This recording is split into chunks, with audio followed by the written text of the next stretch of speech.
Esiet sveicināti, mīļie radio klausītāji, arī šajā brīdī liecību raidījumā, un arī šovakar esmu sazinājies ar vienu māsu Kristu, kas arī jums pastāstīs par savu dzīvi, un saku mīļu sveiciens arī Zandai, kas šovakar arī pievienojusies ar šo liecību raidījumu, un ceru, ka svētais gars un Dievs pāri par visu vadīs šo raidījumu, un ka tiešām šis raidījums būs katram par svētību.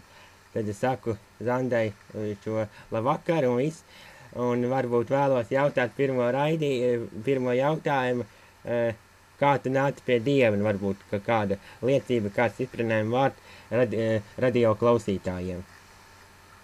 Labvakar, mani mīļie, māsas un brāļi. Es jums pastāstīšu, kā es nonācu pie Dieva. Es biju uz vienu nometni, braucu.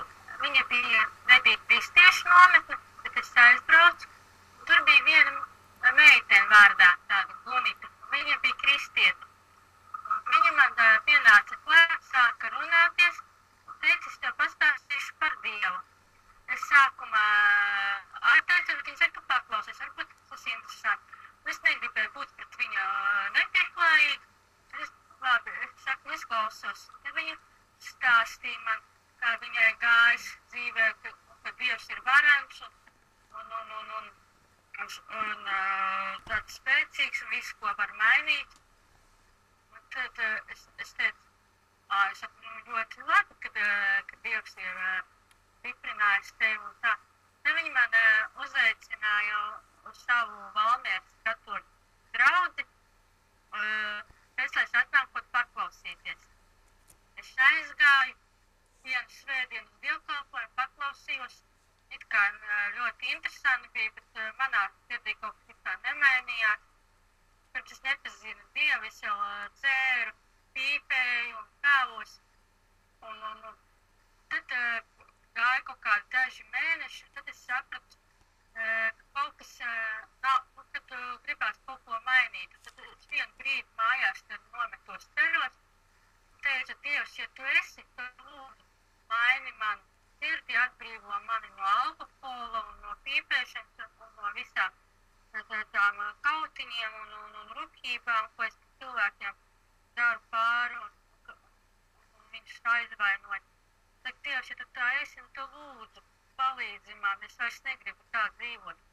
Un tad pagāja vairāk kaut kādi mēneši, kad gadi, divi. Tad notika brīnums. Tad es vairs nepīpēju un atteicos no alkohola. Vispār es jau vairāk kā 10 kā vairāk gadu nelietoju alkoholu un vispār nepīpēju.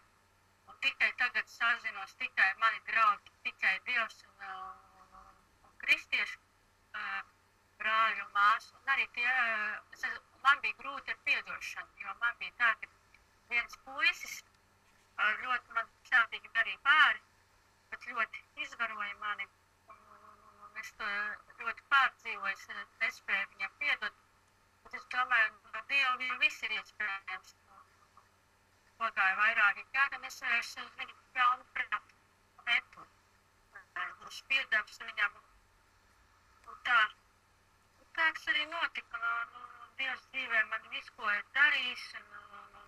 Dziedinājis mani no tādas slimības atkarības, kas ir saistīts ar locītavām. Tagad viņš mani dāvājas darbu. Es uz baznīcu eju, 16 gados nokristījos Valmieras katoļu draudzē, kalpoju. Tā. Slāva Dievam. Tas arī būtu viss, jā. Un es gribu arī tiem cilvēkiem, kas klausās šo raidījumu, varbūt tie, kas grib ticēt Jēzum un ieraudzīt viņu, bet viņi kaut kā nespēj, tad ir tādi vārdi, lai skaita. Viņi var dziedāt un var skaitīt. Ir tāda dziesma, atver man acis, lai redzu es Jēzu un esmu es tuvā un iemīlu viņu. Atver man ausis, lai varu es dzirdēt, atver man sirdi, lai sajūtu tevi. Tie cilvēki, kuriem šobrīd ir grūti vai kaut kā gribu mainīt savu dzīvi, tad šitie vārdi, ko es noskaitīju, to pantiņu, ir ļoti spēcīgi. Tā kā, mīļie, lai Dievs jūs svētī un klausieties kristīgo rādio un ticat Dievam, jo Dievs ir varants. Jā, tiešām brīnišķīga liecība, brīnišķīga vārdi. Tiešām Dievs jau no mums, no saviem bērniem prasa uzticību, prasa paļāvību, lai mēs vienmēr paļaujamies uz viņu visās dzīves situācijās, kā jau Zandas stāstīja un liecināja, ka arī viņas dzīvē Dievs ir brīnišķīgi darbojies, kad no šī smēķēšanas ir brīva no alkohola posta un arī, kad ir spējusi piedot. Tiešām Dievs ir varens, Dievs ir brīnišķīgs un varbūt tev kāds stiprinājuma vārds, nu kā tad var īsti piedot. Varbūt kādam ir, ja tu esi šai situācijai izgājusi cauri, bet daudzi varbūt nespēja piedot, kā arī Dieva vārdā teikt, netiesājiet, lai jūs netaptu tiesāti, bet mēs varbūt gribam kādu notiesāt, ar pirkstiem apakstīt, tu tā, tu šitāt, varbūt kāds stiprinājums, kā tad var īsti piedot. Piedot ļoti tiešām grūti, bet, ja piemēram, ja tev kāds nodara pāri, tu nedari ar to pretīm, tu vienkārši par to cilvēku lūdz, aizlūdz viņu. Varbūt viņa dzīve arī kaut kā varbūt ir gājis grūti vai no bērnības, tāpēc varbūt tā cilvēks, un nevajag nevienu notiesāt, jo ja mēs darīsim sliktu viņam, mums tas pats nāks apakaļ, jo Dievs jau redz, Dievs nav mazais bērns. Un es domāju, lūgt par viņu un vienkārši, ja arī kāds nodara, pasaka, lai Dievs jūs svētī un pagriezties un aiziet. Tā.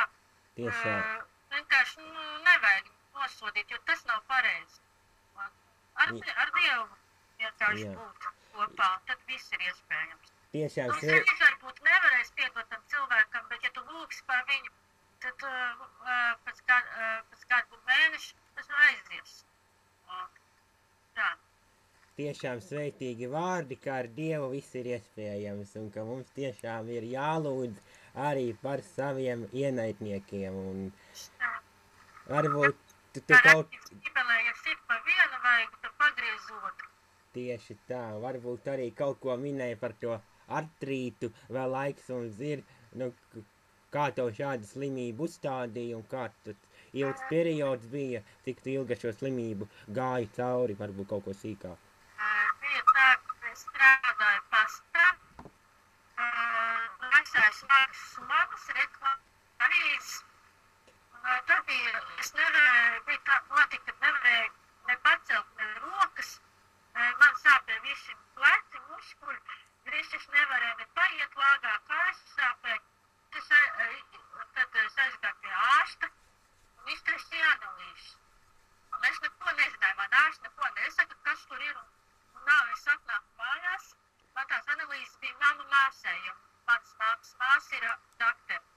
Es atnāku un izsāku bēdīgu dzīvi, un tad kas noticis ir? Tad man teiks, bija tas drosminieks, kas pateica, tev ir sliktas analīzes un tev ir uz artrītu. Tad man, kas tāds artrīts ir? Es domāju, kas tas tāds pa slimību ir? Un es neticēju nekādai tādai, nevar būt. Es aizgāju pie ārsta, viņi man izrakstīja zāles, tur kaut kādus, vai kādu dzēru, man kaut kā slikti palika no viņām. Es vairs nedzēru, un es aizgāju atkārtoju uz pārbaudi. Tad nebija vairs tā slimība, tā kā, viņa nav ripīgi izārstāta, bet tā kā apturēta. Tas jau man tas artrīts piemitās no 2006. gada. Un tad jau kāds laiks pagāja. Jā, tad kā 3 gadi. Tagad man viss kaut kas pasāp, bet kaut kas tā, bet tik traka, kā man bija, kas nevarēja rokas pacelt. Un lāgā paiet nevarēja. Tagad vairs tā nav. Dievs jau dziedinās pilnībā, galvenais uzticēties un paļauties. Es jau tagad nevajag novērsties. Jā, es varbūt iespraukšos Zandas liecībai pa vidu.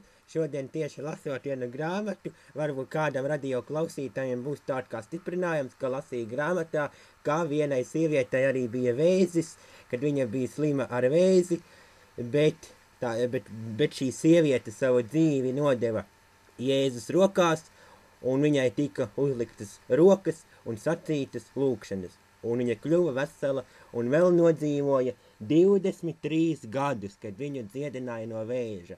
Vēl pēc tam viņa nodzīvoja 23 gadus. Lūk, kāds ir Dievs varens. Un vēl viena maza liecība, tāda, kā arī lasīja grāmata, ka vienai sievietei bija paredzēta smaga operācija. Profesors aiziet, viņa saka, tev gaidām smaga operācija, bet viņa arī paļāvās uz Dievu un lūdza par viņu. Otrā dienā profesors pieiet pie šīs sievietes palātā un acis lielas un brīnās. Izdara pārbaudas, nav nekāda operācija vajadzīga, viņa ir dziedināta. Lūk, tā kā arī Dievs ir tiešām brīnišķīgs, un domāju, ka arī Zanda šiem vārdiem var piekrist, ka Dievs ir tiešām brīnišķīgs un varens. Jā, varbūt vēl kāds stiprinājuma vārds, kas tev vēl uz sirds? Nu, vairāk nav, es izstāstīju visu, kā bija. Un tā bija tāda liecība, ko es gribēju izstāstīt. Un tiešām, tā kā mīļat brāļi, Kristu māsu, arī tie, kas arī grib mainīt kaut ko dzīvē, nu tad ticat, galvenais ticat, un tad jau būs viss labi. Vēl kaut ko par darbu minēja, kā pie darba nonāca? No darba es iestājos bezdarbniekos, kas mums te Valmērā ir, un tev simtniekos es strādāju. Tur neviens man tā kā, tad man, kā saka, neliek tik ātri, cik vari, tik dari sava, piemērot, kā saka, nevajag visu spēkus izgāst.